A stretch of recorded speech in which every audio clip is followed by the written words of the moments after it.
Coming up next, is the 9-to-5 job going extinct? And then my colleague, Christy Wright, will join us to talk about starting your business.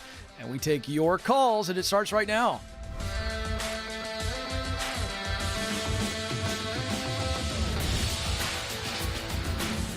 All right, here we go. Coming to you live from Ramsey Solutions Studios in Nashville. You've joined a conversation about who you are, what you were created to do, where you want to do it, and then how to get there. In short, we're going to talk about your purpose and how you can fulfill your purpose in your work, through your work, because we believe you were created to work.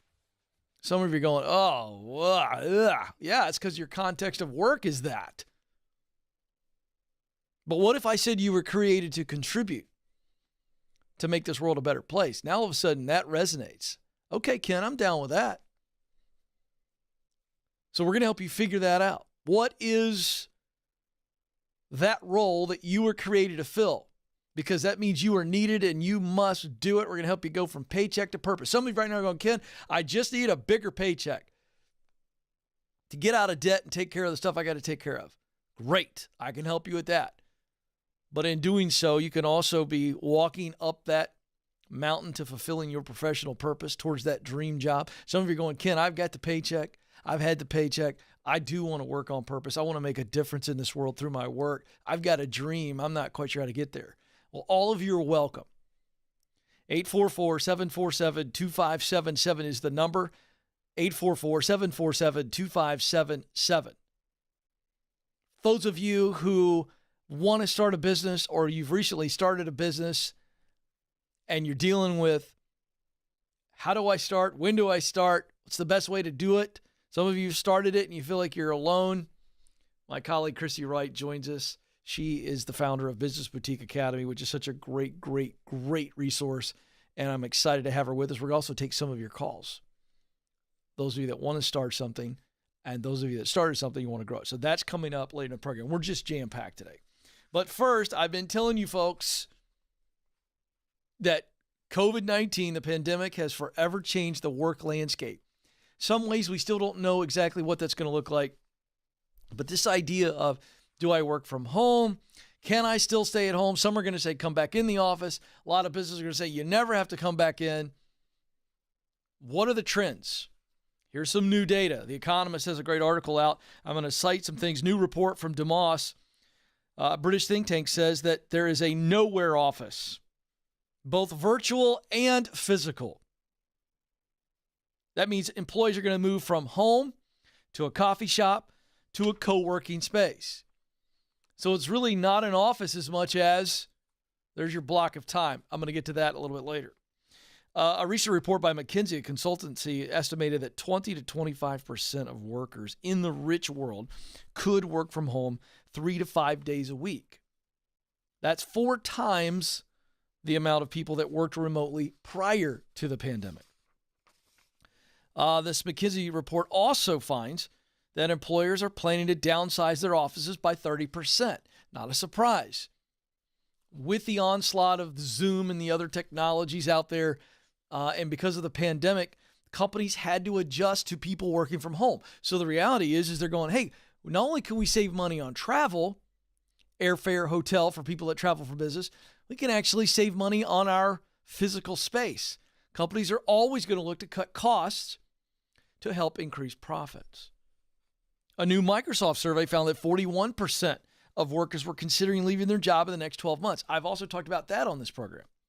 I think you're going to see a huge migration. People going, well, I can work from anywhere now. And the only reason I work for this company is because it was where I needed to live. But now I can go live where I want to live. I'm going to go get a different job that allows me to work remotely. You're going to see a lot of that. One more data point. In a study by the Royal Society of Public Health, 56% of employees said they found it harder to switch off when working remotely. We've talked about that too. When you're at home, you don't have to commute anymore. Some of you were in the car 30 to 45, 60, maybe as many as 90 minutes to and from. Now, your commute is from the kitchen to the office. Harder to turn off when the work is right there, that nagging inbox that just keeps filling up. So boundaries have been a problem during this pandemic, and we're seeing the study. So what's the big takeaway? How is the conversation going to shift that could affect you? I think it's as simple as saying, we're no longer going to be talking to people just about where do you work when we meet people. You know, we have conversation and such. We're not going to just say, where do you work? I think it's going to be an additional question. When do you work? There's already chatter going on in the United States about a 4-day work week. And I think that's going to be a global issue. So no longer is it where do you work? It's when do you work? And I think with efficiencies and technology, now again, I'm not saying this is wholesale going to happen, and I'm also not saying I endorse it. I'm actually not a fan of remote work being the norm and being the only way people engage. I'm just not, because of culture. And that culture is developed through relationships. And people being alone by themselves, only seeing people on another screen. Folks, the impact of that, it's affecting our teenagers who didn't go to school all year. Still some states where kids have not been in the classroom. They've been doing everything via Zoom and via screens. And I got 3 teenagers, okay? Screens are sucking our souls out of our bodies because we don't interact with anybody. And being around someone in their presence, in physical proximity, is far more valuable for a variety of reasons than interacting over a screen. But this is the world we live in. We need to be aware of it so that we can adapt, and that's why I share it with you. 844-747-2577 is the phone number, 844-747-2577. Let's go to Daniel to get us started off today. He's in San Antonio, Texas. Daniel, you're on the Ken Coleman Show. Hello, sir. How's it going? I'm living the dream, Daniel. What's up? Awesome. Let me just explain myself so you can understand the call. So I wanted to be an entrepreneur since I was 16 years old. I've always stuck with the belief of people, the multimillionaires or successful business people have been telling everybody, don't go to college, be self-made. And I've been doing that, but the problem is that I've been having these crappy jobs. I've started things in the past that have failed, and my business now, I've been doing it for 4 years. The thing is that I haven't closed. That's the problem. And I'm doing this all on my own without anything pretty much, Okay, hold on one second. How old are you? I am 24 right now. 24, and you said in your business you haven't closed. What do you mean? So with sales, I can make a conversation, but I haven't actually made any money off of it yet still. So how long have you been in business without making money? For about all my life, but No. I made a little bit. No. I want to make sure I understand this. You're telling me this current business, you've never gotten anybody to agree to a sale? No, sir. Well, that's not a business. That's a really bad hobby. What's the business? So the business is advertising for gym owners on Facebook and making them more money for them bringing in customers through the door. Buddy, it's time to move on. 4 years of trying to do this and not closing one deal is a sign from heaven. Might be a sign from hell. I'm not sure. I'm trying to process this. Buddy, I mean, listen, it's time for you to go, what do I really want to do? And really dive in and go, wait, maybe I should go work for somebody else in the business or in the field that I want to be in and learn the ins and outs. There's no reason for you to just stay at it this long trying to sell a Facebook ad for 4 years and not one person has said yes. So I love the fact that you're a young guy, you're 24, you've not wasted any time, you've learned a lot of lessons, sounds like to me, correct? Yeah, a lot, sir. Okay, so what do you think you would like to do? Do you want to be in sales? Do you eventually want to have a business around selling digital ads and online stuff? Is that the direction, or is that just something you tried? I really want to. It's just I've been getting depressed and getting down, and I've been bringing myself down and thinking this is not going to work for me or whatever. Well, it's not working. What have you been doing for money for 4 years or the last year? Just been working at these crappy jobs. Okay. At fast food places because. Okay. So here's the deal. What's the business that you would love to have 10 years from now and it'd be rocking? Answer that question, because I think you got plenty of ideas.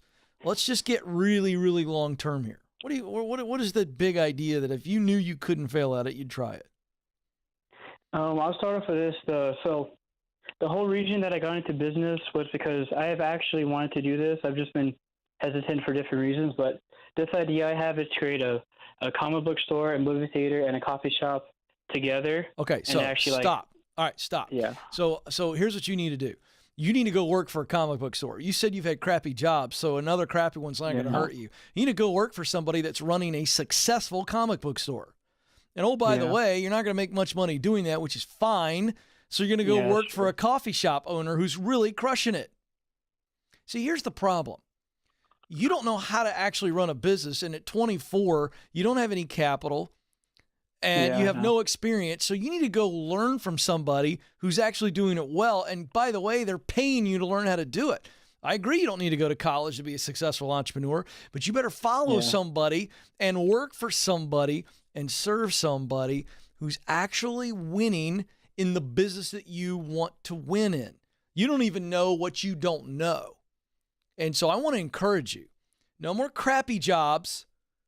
But if you're saying crappy is a low hourly wage, then we need to redefine crappy, because that's you paying your dues. But you can't have this dream of running this multifaceted business with comic books and a movie and coffee. You can't do that. You can't just go do that. 1 in a million, somebody could probably do that. But that's not how you do this. What we do is we go learn how to do the thing that we think we want to do one day. And when we're working hard and we're busting our tail and we're doing cashier and we're sweeping the floor, we're also asking the owner, how do you manage your inventory? How do you determine which comic books? How do you market to people? How do you get foot traffic? That's called getting a master's degree in the form of doing a term paper on the person that you're working for. Same thing with a coffee shop. We don't just go start something like this with any knowledge and without any experience. Now, we got to go get some knowledge. We got to get some experience. And those two things will give you some wisdom down the line as to what to start and when to start. 844-747-2577 is the number. 844-747-2577. Let's go to Alan in Atlanta, Georgia. Alan, you're on the Ken Coleman Show.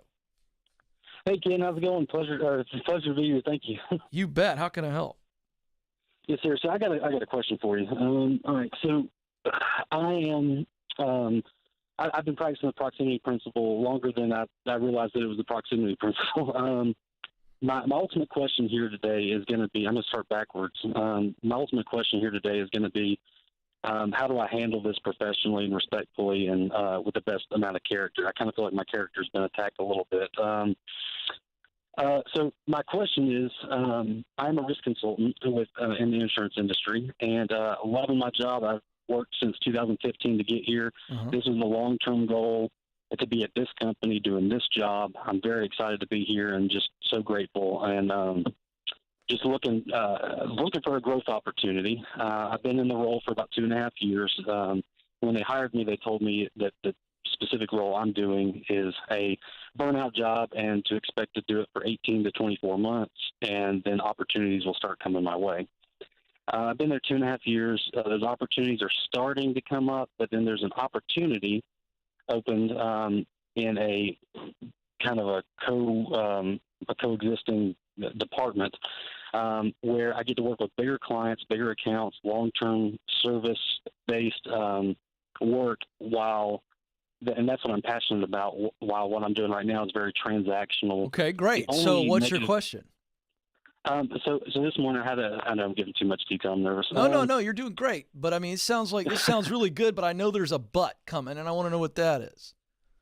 Yes, sir. So basically, I had a conversation with my supervisor this morning about my development plan and everything, and I told him that I applied for this position on Friday. He was out of the office on Friday, so I called him this morning, and we had that scheduled call anyway first thing in the morning, and told him that hey, this is something that I'm interested in, and no one ever leaves the company, so whenever these things come open, I feel like I got to apply for it, and I just wanted to let you know that this is something I'm interested in. And he told me I was very disrespectful for not talking to him first, through the internal, and I told him that, I apologized, and I didn't mean for it to be disrespectful. I was talking to him today since he was out on Friday when I applied. He told me that out of all the people I've asked for references for the company, and I've done research on this position the past week, talking to all the team members, the hiring manager, everything, and they all think I'm a great fit for the position. My current supervisor said that I'm not ready for the position, and I asked, it was about our development plan anyway today, the conversation. So I asked, what am I missing? And he said experience, and that's just the time in the field doing the work. But I told him that I disagreed with him, and that and I can give him examples of right. And I started giving him a speech about service, and that's what runs my heart, and being a servant for others. And okay. So basically, I'm sorry. How do I get to what do I need to do as far as the line that got me, and the reason I'm calling you today is this line. He said, I told him I disagreed with his opinion, and he said, I don't care what you think, because when they call me to ask me what they're going to ask me, I'm going to tell them what I'm going to tell them, and it's going to highly influence their decision and your eligibility as a candidate. Yeah. Well, so what we have here is a straight up personality conflict between the two of you, and this is a pretty awful leader. So I don't think you go backwards. Yeah. I mean, first of all, you can't take it personal, even though it's very personal. But you've already applied. Number one. Yes, sir. He got his britches in a wad because you didn't tell him. I get that. You probably should have told him. You didn't wait. I'm not sure that the response would have been that much different, though. Yeah. So have you had personality conflicts with this leader before this moment? I personally haven't had many over the past few months. I have. So the answer is yes, you have. You've had issues with this guy before. Yeah. Okay, so it is what it is now. There's no going backwards to fix this. Yes, sir. Go ahead. I just want to I want to maintain a respectful, professional relationship, and I don't want to be the millennial who takes his ball home and you know what I mean? That's not what I'm trying to do. I get it. I want to be at. I get it. So I'm going to tell you what to do. This is very simple. You've already applied, and you said you got all these great references in the company that say you're a great fit for it. This is one person. So you hope the company is wise enough to go, what's going on here? Because I don't think this guy's going to do you any favors. Sounds to me like he's going to torpedo this. So then you got to decide, what do I do then? Because you want to grow. You're at your lid. And so this isn't about you being disrespectful. You can be respectful, but if this guy torpedoes this with you, and I think you got to fight for this position. I would not throw him under the bus. I would be respectful and be nothing but high end with him. But you guys have already had this conflict.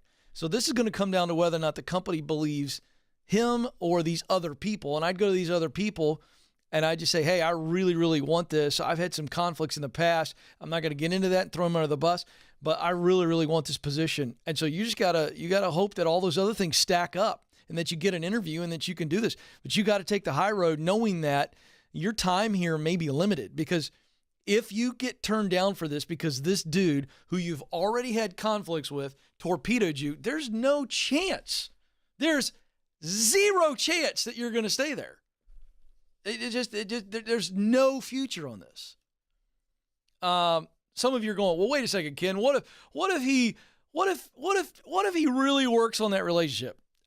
Okay, there's a 0.5% chance, but this isn't healthy. And sometimes we have to realize that difficult people hold us up.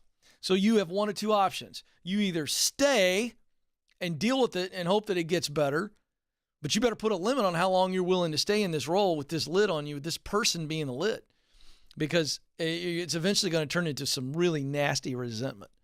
But I'd fight like crazy for this position. Like crazy. Not with him, but fight for it. And let's see where the chips fall. Then call me back. I want to know where this goes. This is definitely a callback, Amanda, because I want to see where this thing plays out. If you don't get it, it's not the only dream job. It's not the only opportunity for you. You've got options. So appreciate the call. 844-747-2577. Coming up, my colleague Christy Wright joins me in studio. We're going to have a great conversation. Help those of you that want to start a business or you've recently started one and you need some help, because we're going to open up the phones so she can talk directly to you. Don't move. This is the Ken Coleman Show.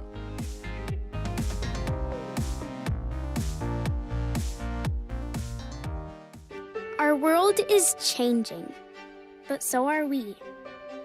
Now, we see a smile through someone's eyes. We conquer our struggles and cherish each moment because we're shielded through faith and assured by hope. And greatest of all, we love. The world is different, but so are we.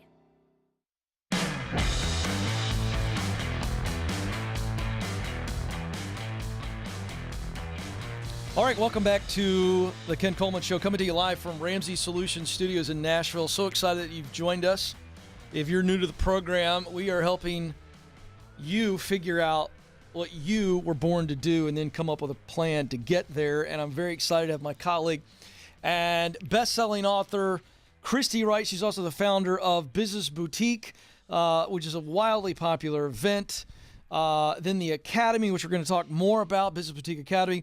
And, of course, she is the host of the Christy Wright Show as a part of the Ramsey Solutions Network. And specifically, we're going to open up the phone lines here. We're going to take your calls. For those of you who say, I got this idea and I'm stuck. I haven't started it yet. For those of you who have started and it's in those early embryonic stages, or maybe you started it and you're going, but you feel like you're dragging. You feel like you're alone. We're going to jump in, and she's going to take some calls with me here on the show. So it's going to be a lot of fun. Again, the phone number, 844-747-2577, 844-747-2577. Christy, hey, welcome. This is awesome. Yeah. This studio is so cool. It's so fun to be here. Thanks for having me on. Yeah, so I'm really excited to have you here because we get a lot of these calls. We have a lot of people that are listening, specifically a lot of women. Shockingly, I'm very excited for how many women listen to the show. That's awesome. Because they help a lot of the men in their life, and then they've got a specific thing that they're thinking about. So let's just start with, you've got somebody that's listening right now, Christy, and they're going, I've got a bunch of ideas. Or maybe I've got 2 or 3 ideas that I cannot get rid of. They just won't leave. Yeah. But they're just intimidated, rightfully so, by going, okay, I think I've got a couple of mountain ideas, but I have no earthly idea how in the world I could ever scale this mountain and just start the business, let alone succeed. Yeah. What do you say to that person who's dealing with that emotion and then that reality? Well, it's interesting, and it's so similar, I think, to what you teach, Ken, as well, when you're helping people find their sweet spot. But for someone that is got a million ideas, and all entrepreneurs and creatives are like this. We have 100 ideas a day, and all of them are brilliant, right? So we're like, which one do I act on? They're all so good. Yes. I help them narrow them down. So what is going to be, if we're looking, for example, to have just some extra money, pay off debt, we just want to use our gifts, it's more of a short-term play. Then I say, what's your quickest win idea? What is the thing that you could start tomorrow and earn cash quickly? So you're going to start with your stuff, your skills, and your strengths. Start with what you already have. When you start with what you already have, you make it so much easier on yourself to win and make money in the business quickly, and that's going to build your confidence and your cash flow. So if this is a shorter-term play, then I tell them to start with what they have. Now, if you want to have a long-term vision, if I want to run a business long-term, then you're going to think a little bit further out. It may be a longer runway, and you say, okay, I'm going to base this idea on this idea is going to get me to where I want to be in 3, 5, or 10 years because this is what I want to do forever. It's not just a short-term, get some cash idea. So depending on why you start and what you want this business to do for you will really determine your strategy. But most people, it starts small. It starts on the side. It starts as, I just need some extra cash. I want to get my income up. Maybe I'll turn it into something full-time. And many people do. And in that case, I want quick wins. I want you to start with the lowest hanging fruit, something you enjoy doing. You talk about this all the time, that you're also good at and you could start tomorrow. And so I love helping people figure out what that is so that they can make money and build their confidence faster. All right, so good. She is Christy Wright. Again, Business Boutique Academy is how she does that. We're going to talk a little bit more about that in just a moment. Let's talk about the person who has started. they're out there. We're going to take some calls. So it looks like we've got some calls that are coming in on this. But they're just in that emotional pit where, the practical tools are there. Yeah. And we'll take some calls and do that. But what's the emotional advice you give to somebody who's going, I did it, I started, I know it, but it's just not taking off. Maybe I've put too much financial pressure on it. It's not delivering what I need, and I'm just down. Yeah. Well, business is a roller coaster, right? We know this. Yeah. I think we think it's going to be this perfect path to success, and it's more like this, and it's ups and downs. Sure. It's really high highs and really low lows. One of the things that can help you stay focused through those tough times is just knowing your why. And you talk about this. There's so many parallels between what we do, Ken. That's why I love working with you. But knowing why you do it will inform how you do it, and it will get you through those valleys. But the other thing you need is you're not just going to sit around and go, oh, well, I just hope it gets better. Do something different. Yeah. Get outside help. Find actual strategies that are going to help you. So, for example, one of the things I love helping business owners figure out, whether you're new to business or you've been in business for years, many of them don't understand or can't articulate the problem that they solve. And this is the most important piece of information that you can know about your business. And let's talk about why. This is really tactical. When you know the problem you solve through your business, you know so many other important pieces of information about your business. You know your target market. Your target market are people that have that problem. Yep. You know your value proposition. This is why you're going to charge. You're going to charge for solving that problem. And you even know your marketing language, because what are you going to talk about on social media or at networking events?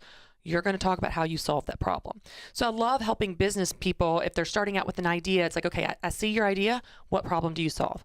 Or I've been in business for years, but it's not taking off. Okay, let's go back to the problem you're solving and figure out how to communicate that better or be a little bit more strategic in our marketing with it. I love it. All right, you ready to take some calls? Let's do it, yeah. It's more fun talking to people. I love it. Than at people. We're going to go to Jessica, who's joining us on the line in Milton, New Hampshire. Jessica, you're on the Ken Coleman Show. Hi, Ken. Hi, Christy. Hey, how's it going? How can we help? Great. So I am struggling. I would like to start my own business doing voicemail recording and voiceover greetings. Okay. And I'm scared. And what my fear is I am afraid to contact the owner of the business who I connected with really well, who no longer owns that business. So that's why I'm calling today. Let me get a little bit more detail here before Christy weighs in. So the owner, are you hoping to buy this business or take over her current customer base? What's the reason for calling? Sure. Well, she has currently sold the business already to her competition. And I was working for her about 10 years ago. And she was very willing to show me every step of the process as to how to run her business way back then, because I had such a heart and a passion for what they do there. Okay, and so you're going to call her and ask her what? Well, I want to ask her how to do voiceover greetings and how to do voicemail recordings. Yeah, you want her basically to do what she said she'd do a few years ago, right? Yes. All right, Christy, take it away. Okay, one question for you, Jessica, and I love questions like this because I love to dig into it. What are you afraid of? Oh, I'm afraid of the word no. I'm afraid of the word no, or that she's not going to want to work with me. However, we really, really connected way back when, and I know I can call her anytime and say, hey, could you record my voicemail messages? And she'll say absolutely, and she'll record them for me and send them to me. So I did speak to her about 6 months ago, and she did record my voicemail messages. And, that question of, hey, I really liked working for you when I did. I remember you said you were going to show me every step of the process, to be able to record voicemail messages for people. Can you still help me with this? And I'm so afraid to even ask that question. Because you're afraid of hearing no. Yes. But you just said she won't say no, right? Like I think that's exactly what she just said. She said, but I know she'll help me. See, the reason I want to dig into this, Jessica, and I'm so grateful for your transparency and vulnerability, because you are articulating what so many people feel, and that is fear. And the fear is real. It's not that you're just imagining this, that your palms sweat, your heart races, you get nervous at the thought of calling her, even though your mind knows that she's going to help you. Your mind also knows that if she does say no, which is very unlikely, but if she did, you can still do this a different way. This is not the end of the story for you. Now, one of the things that I get asked a lot, Jessica, is similar question to yours is it fear or wisdom? Is it fear holding me back from making this call, starting this business or whatever? Or is it wisdom? Like, oh, that's a red flag. Don't go down that path. And the reason, the way that I always discern between the two for people is I say, what are you afraid of? And if you can't really articulate it, it's like, oh, I don't know. It just feels scary. That's fear that you can and should push through. I tell people all the time, don't wait until you're not scared to do the thing you want to do. You do it while you're scared. The antidote to fear is action. Nothing will silence your fear of doing the thing like doing the thing, so go do the thing. Now, if you were to tell me, here's some very logical reason of like, well, I shouldn't start a business or I shouldn't do this business because this season of my life and my kids and my husband's deployed. And okay, well, that might be wisdom. You've got actual reasons that we're going to need to pay attention to and consider. But if you can't answer the question, I don't know, I'm just scared of no, I'm scared of rejection. That's one of those things that I just want to challenge you, Jessica. You have to fake it until you feel it. You pick up the phone, even if your hand is shaking when you hold the phone, and you call her anyway. And guess what will happen, Jessica? You will survive it. You will survive that phone call. She will very likely say, yes, it's so good to hear from you. That fear loses its power over you. That voice is silenced. Your confidence goes up. And the next time you need to make a phone call, you go, oh, I can do this because I did it before and I can do it again. So I just want to challenge you. I know that fear is real. I have felt that fear before. I still feel it when I'm doing something new or scary, but you don't have to wait until you're not scared. Fear is not a bad sign. You shouldn't do it. You know what you need to do. You just need to do it. And I would love it. I don't know if we can do this, Ken, on your show. Can I send her a copy of my book, Business Boutique? Well, of course we can. Okay, Jessica, chapter 2 on Business Boutique is all about fear. It's the longest chapter of the book. I spent the most time talking about fear because so many people struggle with this. So stay on the line, and we will send you a copy to help you too. Before we do this, Christy's absolutely right. But Jessica, what you got to do is you got to understand: is fear protecting you? It's what she's saying with this wisdom thing, or is fear holding you back? And so just put it on trial. What if she says no? What is the absolute worst thing that happens if she goes, no, I'll do your voiceovers for you, but I'm not going to transfer my wisdom? Tell me, what's the worst possible thing, Jessica? The worst possible thing is that I'll just simply try to have to figure it out myself on how to do it. And you can. And you will. And here's the other worst possible thing. You're going to feel rejected. Your feelings are going to be hurt. True? True. Absolutely true. So let's look at this. Is she going to make fun of you and reject you and say, I never want you to call me again? You have overstepped the boundary of our previous relationship. Is that going to happen? Which is highly unlikely. Is that going to happen? Doubtful. No. It's not going to happen. No. So that's what you're afraid of. So in this situation, if my kid gets close to the fire and sticks his hand out and feels how hot it is and backs up, is fear protecting my kid? Absolutely. Yeah. Because he could get burned. You're not going to get burned on this. The worst that could happen is you got to figure it out and go do the thing that you already know you should do and can do. So let's just own this and let's play the fear out. Write it down. What is fear saying? Put it on the witness stand. Is that true or is it false? Because sometimes fear is protecting us, and it is a good thing. And that's wisdom, as Chrissy said so eloquently. But I'm telling you, folks, we've got to step into this thing and really figure out what in the world am I actually afraid of? Because our kids have all called us in the room, Christy, and said, there's a monster under the bed. And our kids believed in that moment 100%. That there was a monster under the bed.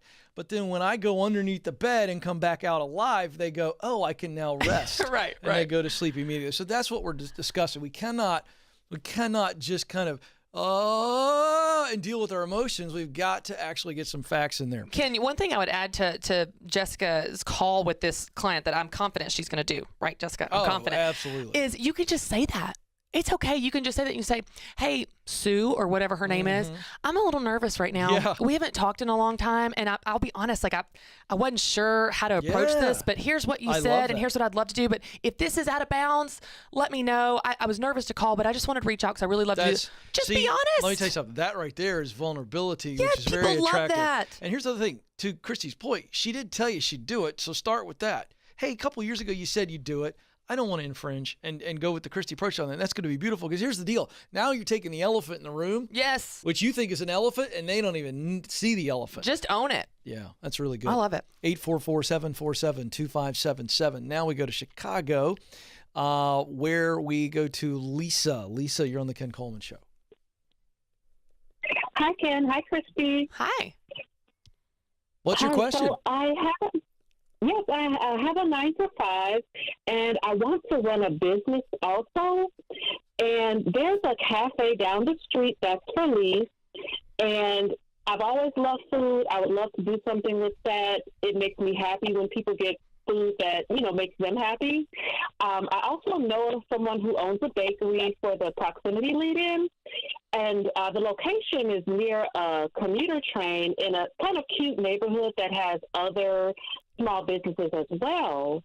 But this is something I've never done before, and I was wondering what to do to test the viability of that opportunity. Yeah, let me ask a real quick question for Christy here. Is this for sale right now? And then do you have the actual capital to do this, experience aside? So I believe it's for lease. It's not for sale. It's within a larger building. Okay, I see what you're saying. Go ahead, Christy. The business itself is for lease or the space is for lease? The space. Yeah, so you're looking to, do I make the financial decision on this space to do this business that I have no experience in? You're going to start your own business. You're not buying an existing business. I just want to clarify that piece of it. Right. So it's actually been closed since December of 2019. What was closed? A previous business in there? So that's one thing I don't know. It was a cafe, and it seemed pretty popular, but it closed even before the pandemic. So maybe that's one thing that I'm not sure about how to go about finding out, okay, exactly what happened. Is there something that I don't know about that makes it not such a great location, even though everything on the surface, with it being near a commuter train, seems to point to it being a good location, Okay. So I wasn't sure how to go about finding out that kind of thing. Yes. Okay, Lisa, I'm going to give you several tactical things that you can do because this is a big question and there's a lot you can do to move in this direction without making this a really bad decision where you just have this Jerry Maguire moment, you grab the goldfish and walk out on your steady paycheck. We don't want you to do that, okay? So here's what I want you to do. First, I definitely want you to find out why the business closed. Do some digging, be a stalker on Facebook, the internet, Google, whatever you have to do, find out why it closed. Reach out to the previous owner, whatever. Just call. Just say, hey, I'm curious what's going on. The second thing I want you to do is I want you to get a part-time job at a coffee shop. If a coffee shop or cafe, bakery is what you want to do, get a part-time job there. It's just like Ken teaches. It's going to get your feet wet of seeing the behind the scenes. It's no longer theory. You're actually in the trenches, feeling what they feel, dealing with what they're dealing with, and you're going to get exposure to it. The third thing, after you figure out why that closed and you get some more information on the space, the terms, the cost, again, we don't want you to take out debt, so whatever kind of money you have to actually do this. The third thing that I want you to do, and this is really important, I want you to come up with a 1.0 version of your idea. Okay, the iPhone, we're on the iPhone what now, Ken? 11, 12, something? I think 12, but I don't even know. We started with iPhone 1. Yeah. It did not do with the iPhone 3 or 5 or so. Business is a conversation with the marketplace. And so what I want you to do is I want you to come up with a baby version of your idea. It's not going to involve this big lease commitment, all this upfront money, building out a space, hiring a team, leaving your full. No. How can you sublease a corner or a window of an existing bakery with your new unique something, and you pay them 1% of the profits, and you do it in the evenings, on the weekends, on the side, low risk, low commitment, low cost, to prove the concept, prove to yourself that you can do it, and learn about the business in the process. Lisa, what is the let's just assume you were successful tomorrow, you couldn't fail. What would you be offering? Is this multiple baked goods? What's the offering? Baked goods and tea. Baked goods and tea. Breads, pies, that kind of stuff? Oh, that's actually more so thinking in terms of cupcakes. Okay. I'm really inspired by Mignon Francois. Oh, Yes, we love fantastic. Mignon. Okay, so hold on. I'm setting Christy up to give you a little bit more advice. But so here's what I want to know. I want to know your top 3 things that you, and I want you to brag here, all right? Don't go humble on us. What are the top 3 baked goods that Lisa would be proud of if I came to your house and said, I'm going to sample your top 3 items? Lisa, I'm your focus group. What would be the 3 things that you would offer first? I would say, well, brownies. Okay. I can do gluten-free cooking, baking, and let's see. I guess the idea is not necessarily that it will be my recipes, my products, but I will be the business owner. Okay, so that's why I pressed her on that. So Christy, go back to item number 3 because I thought that was incredible advice. When you get that baby idea, with what she's telling you now, how does that baby offering Well, look? you start small, you grow slow with very little risk and cost while you still have your full-time job. Ken, this is what my mom did. Speaking Right. of bakery, Yeah, Lisa, this is what my mom did. She had $64 to her name. Yeah. She went to a candy shop, and there was a front showcase window where she started her little bakery and made cupcakes, just like you're saying, Lisa. But the business grew from there, and with that cash, she put it back into the business and continued to Yeah. grow till she had her own storefront, and then had other people baking for her, and she managed it. Yeah. But you start small on the side. I've got another example, a lot of baking examples. My friend Jake started a cookie business on the side. It was evenings and weekends. It was hot cookie delivery down by Vanderbilt. Yeah. And he took a commercial kitchen that only operated in the day, said, can I have your after hours?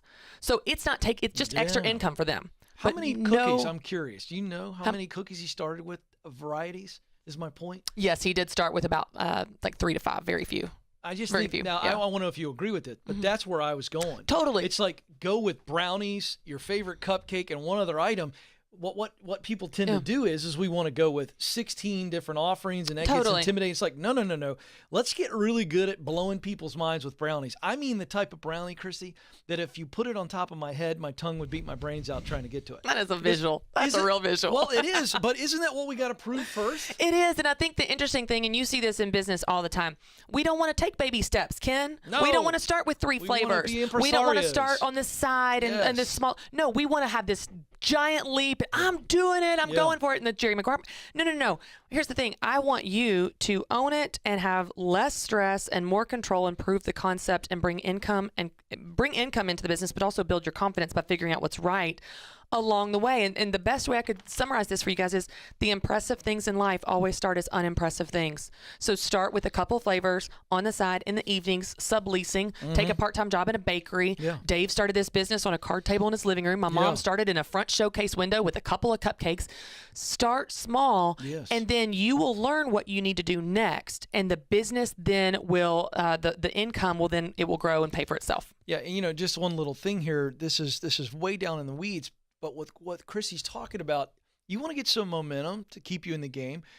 Start taking those brownies around to key influencers and places there's that you all may kinds know. of marketing things you can do. And just get somebody to eat that brownie. Now, I'll tell you, you can send brownies to us here at the Ken Coleman Show. We will absolutely sample I your have brownies, said Lisa. this. I will eat the brownie. Now, I will not officially endorse it, but I will unofficially say endorse it. how great it is. I won't tell anybody where to go. I'm not going to start doing that. It turned into a circus. But I'll eat You're the going to brownies. get a lot of shipments this week of brownies. If I need to be the screener I will do and this the for you. confidence booster for people beyond the advice I give, we will I do will this. eat your food. Amanda, you just let everybody know. They can send it here. Maybe we'll get a new part of the website, and we'll just kind of Send Ken your food sample. Ken recommends. You know what I mean? I kid. Oh, my gosh. So Christy Start is small. all about Yep. equipping women and men doing what they love. I know this. I've watched her do this. So whether it's a side hustle, full-time business, or you're just getting started, you've been doing it for years and you want to scale up, Christy can help you get where you want to be. The Business Boutique Academy is how she does it. Explain what it is, how people engage, and how they jump in, because we're opening it up. Limited time only, I'm told. Yeah, this is my coaching group. So this is a group of women that I do group trainings with, live Yeah. coaching every single month. weekly curriculum. I have training videos in our video training library. But basically, can I just get in their business with them? Because you know how it is. We can speak on stages to large audiences, but you can't get in their business in the details with them. And so what we do is we only open twice a year, and we get this new class that comes in of Academy members, and then I walk with them for the next 6 months. And so we open today. We close on Thursday at 8 p.m. Yes, we really close. No, you really can't get in until fall again. But this is an opportunity for anybody that wants to come into my coaching group and have me coach you in these live group sessions every single week, every single month through the next 6 months. And so it's really fun. It's a really, really cool group in the community and camaraderie when we lock arms and chase our different dreams together. Folks, you call me, you're listening, because some of you are going, I need to decide. Is it time for me to start this thing on the side? And the answer is, why don't you talk to Christy? You've had the idea. You know how to measure whether or not it's in your sweet spot. Are you good at it? Do you love the work? Does it create a result that matters to you? If the answer is yes, why don't you sign up? It's very simple. ChristyWright.com/academy, ChristyWright.com/academy, and then she could coach you through how to do it. But if you've been listening to me and you're walking it through, hey, is this something that's in my sweet spot? In other words, I was created to do something like this. Well, then you don't need to talk to me anymore. You need to start it, and you need to get it going. And the best way to do that is with a coach helping you get started and walking you through it. ChristyWright.com/academy, ChristyWright.com/academy. Open now, and April 22nd, it's closing, and then you're going to have to wait. Don't be full of regret. Jump on this. Go to the website. Talk to them. I'm sure they can answer questions for them, whether or not. Okay, so you're not going to be force-fed into this thing, but I'm telling you, I would do it if I were you. All right, so what are we waiting on? Jump on it. ChristyWright.com/academy. Christy, this is fun. Hey, thanks for having me. Do you ask people to send you in? If there are people that you're coaching and they're in the bakery business, do you get the free samples? Oh, I get samples of everything you can imagine. And it's really creative stuff. So it's like all my kids have had wonderful baby gifts from all their, Etsy shops. And then we've got bakery. This is a little awkward. You sit about 15 feet away from me. Would it kill you to bring in something? I mean, I don't notice. I don't remember you bringing them in. I do hide them when I see you walk in. I'm like, oh, let's hide the stash. I don't recall Christy coming in and going, hey, you want to try this? One of my coaching clients. I don't recall you sharing the love, so I'm going to make a call to my Academy members. Can we send some cookies today, please? No, I kid. It's really, really fun. Tell folks what you love most about doing the coaching that you do and engaging with women and men, quite frankly, in this business boutique business space. What do you love so much about it? For some reason, right when you started asking that question, like I felt my eyes well up. I feel so embarrassed. Why? I make people cry all the time. I'd like to see you cry. I didn't see this coming. Oh, let's keep it on. Keep the camera on close up in case she cries. Watch. It's seeing the transformation in their belief in themselves. Yeah. It's they make more money, and they grow their business, reach their goals. We've got testimonies for days. Sure. But they come in, they're like, I don't know if I can do it. Like Jessica, I don't know if I can do it. Right. And then after a little bit of spending some time and helping them understand what they're doing, how to do it, it builds their confidence and their belief in themselves. Like, I can't believe I'm doing this. I can't believe it's working. I can't believe I'm helping people. I can't believe I quit my full-time job after building this up. And watching that transformation, and this is a silly example, but I used to work at Young Life camps, and I was a horse wrangler, and the teenagers would come in, and some teenagers were really scared of the horses. And you could work with those kids to get them comfortable to get on the horse and ride. And after spending some time with them, you'd see them, and they're like, their face lights up, and they're so excited because they're doing the thing they didn't think they could do. And I see that same transformation in the Women Through Business Boutique. And gosh, it's such a gift to watch their face change, their tone change, and really just their belief in themselves change. Yeah. Love it. She is the host of the Christy Wright Show. Part of the Ramsey Solutions Network, my colleague and dear friend, ChristyWright.com, to engage in everything that she's doing. She's going to be coming back. We're going to get her in here on a semi-regular business when she's not wrangling her own 3 little ones at home. It's always good to have you in here. I appreciate you coming by. Thank you. Thank you for having me. Thanks so much, Kim. All right, folks, my time is almost up. But before I let you go, I want you to remember you matter, and you do have what it takes. Thank you for joining us. Until next time, this is the Ken Coleman Show. Press on.